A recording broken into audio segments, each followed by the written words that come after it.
Okay, here's a quick follow-up video to the video I posted earlier in the week on the forums, just to show a few extra changes to the MIDI controller into QLab and back setup that I've got for video playback, mainly in the corporate field, and showing timing and notes. There's the basic layout that comes up now when you load up. So if we plug in the controller just fires up in its normal standard mode, so that's ready to go, and there's a little cue there that just says trigger the cue below to enter video playback. So if I play that, then it sets up and it's all ready to go. The screen on QLab is then changed as well in the cue list to the main video folder where videos are dragged in, and it also goes into show mode, so there's no editing done. So as soon as you hit that trigger, it's all there ready to go in show mode. Currently the timer is just showing time of day, but we're all ready to go. So the extra bits I've added are mainly around the notes. So we can still on here, the controller probably looks a little bit better, rather than having bits of gaffer tape on there. There's actually some numbered stickers now, which just make it look a little bit easier. So we've still got live mode, we've still got audition mode, so you can still audition locally on the screen. Audition is when it's flashing, and live is when it's solid green. So I can play a video here, for example video number 5. I can play there and that's playing live, be killed, or I can audition and I can audition video number 22, and that's auditioned there. So it's very similar to the video you may have seen earlier in the week, so nothing's really changed there. It's still got the go to 30, go to 20, go to 10, all the pause, restart, pause, restart. The main changes have been done possibly around the notes section.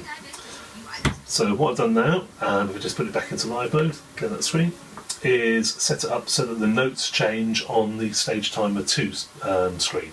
So instead of just having duration and time remaining and volume and the notes, it now explains whether or not the cue has got a hold end enabled, whether the loop is enabled, and whether the aspect ratio is full screen or whether it's original.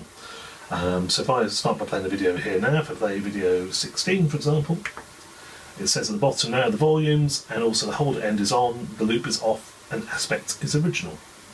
I'll just kill that and play that again. So you can see on the stage timer it comes up with the video name, also its duration, the volumes, they were there previously, but now it has a little bit more important information coming up as well for everyone to see regarding the hold end of the video clip, whether or not the clip is set to loop, and also whether the aspect is being stretched to full screen or whether it's original.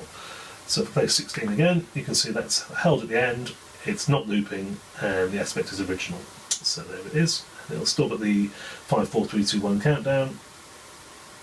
So that's like a normal video. If I play video 6, sorry, if I play video 5, it might be easier to see the aspect ratio a little bit more. I'll just mute that just on my laptop. If I change the aspect ratio on the aspect ratio knob, I can change that. So if I put that looping and aspect ratio to original, you can see there now if I bring up the cue info, hold end on, loop on, aspect original. If I put that to full, now I go to the info, it says hold end on, loop on, aspect full. So it means the show caller or the producer or whoever's playing back the videos knows at a glance that everything's playing in the right aspect ratio if need be. That's set to loop, so that'll play again. And again I can obviously just change aspect ratio as needed. And the notes are reflected. So that's quite useful to have that extra information on there just from a show caller or producer's perspective. So if I kill that again, the next thing regarding them is regarding the actual notes for a video cue. There's now a notes button here which relates to the last enabled cue. So if I press that now, it will come up on screen and it'll say the existing, you probably can't read that on there, but it says the existing notes for Q5 are, and it says video file should be run in 4.3, and then gives you the option to amend that. So I've got their video file should be run in 4.3, and I'll press OK. So when I play the video 5, you'll see the notes come up there, video file should be run in 4.3.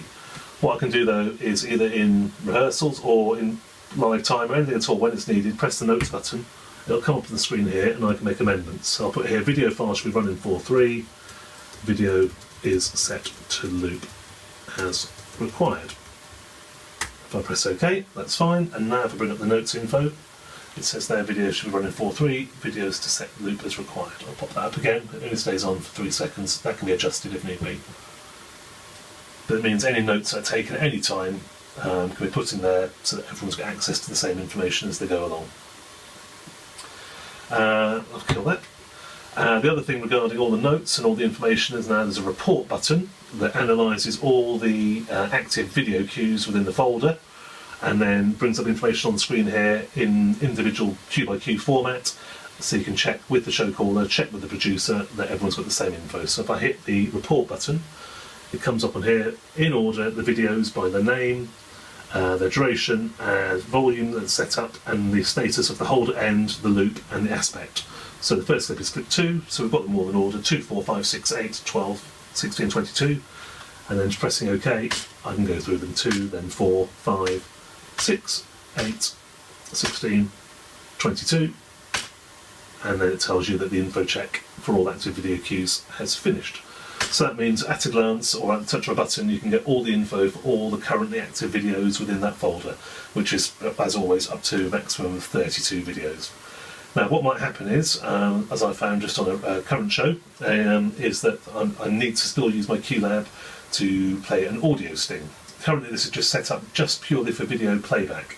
So what I've done is set up a mode knob there that changes from being in the main show mode to being back into very standard QLab mode, where you just have a normal screen, the edit mode's enabled, and you just have 4 buttons enabled on the controller. Everything else is disabled. So the only buttons you have are up, down, go, and panic. So if I trigger that mode here and go to basic mode, you'll see there my basic mode screen comes up.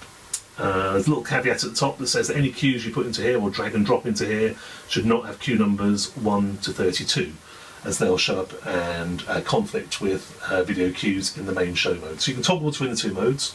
So I've got basic mode and I've got back to show mode, and you'll see as I do that the main QLab screen changes. So that's in main show mode with the folder of 32 videos, and that's in basic mode where you can have individual cues, and you can put audio in there, JPEGs, whatever you want, or any other cues you might need to run on an individual basis that aren't triggered or treated as videos.